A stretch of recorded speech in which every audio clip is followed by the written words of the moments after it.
एक बहुत सुंदर विवाह गीत सुनाने जा रही हूँ। आप लोग को कैसा लगा कमेंट में ज़रूर बताइएगा। और न्यू है तो हमारे चैनल को सब्सक्राइब कीजिए, बेल आइकन प्रेस कीजिए, जिससे हमारा नोटिफिकेशन आप लोगों तक पहुँच सके।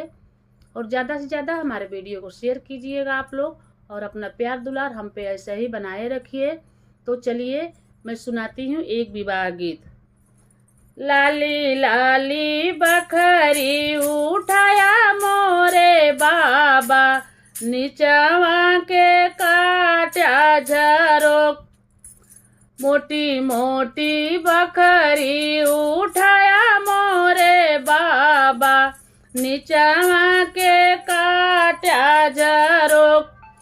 लाली लाली बखरी उठाया मोरे बाबा, नीचवा के काटा झरोक।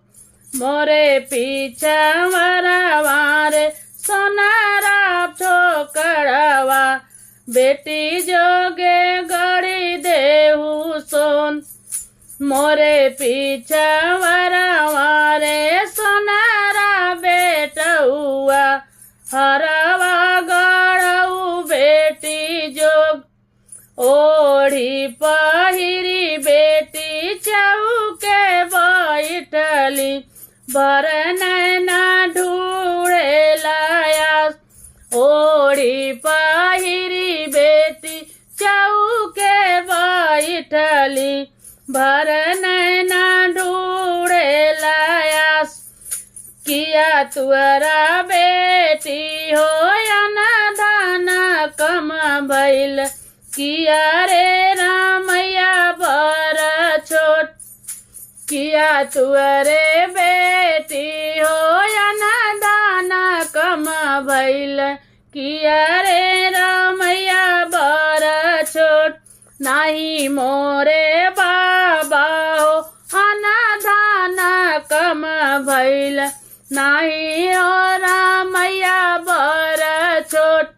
नाही मोरे बाबा हो अनधन कम भइल, नाही हो रामैया बर छोट। एक ही गुनहिया के कारण बाबा, सावर खोजला दामाद। एक ही गुनहिया के कारण बाबा, सावर खोजला दामाद। सावर सावर जिनकारा बेटी, सावर श्री भगवान।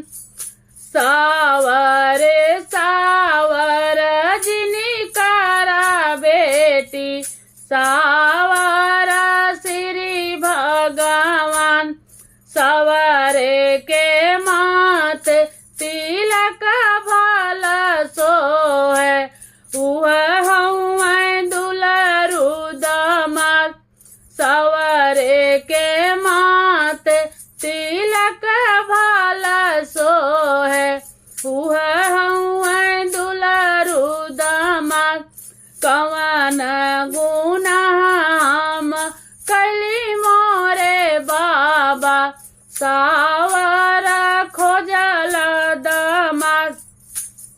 कवन गुनाह कैली मोरे बाबा, सावर खोजल दामाद।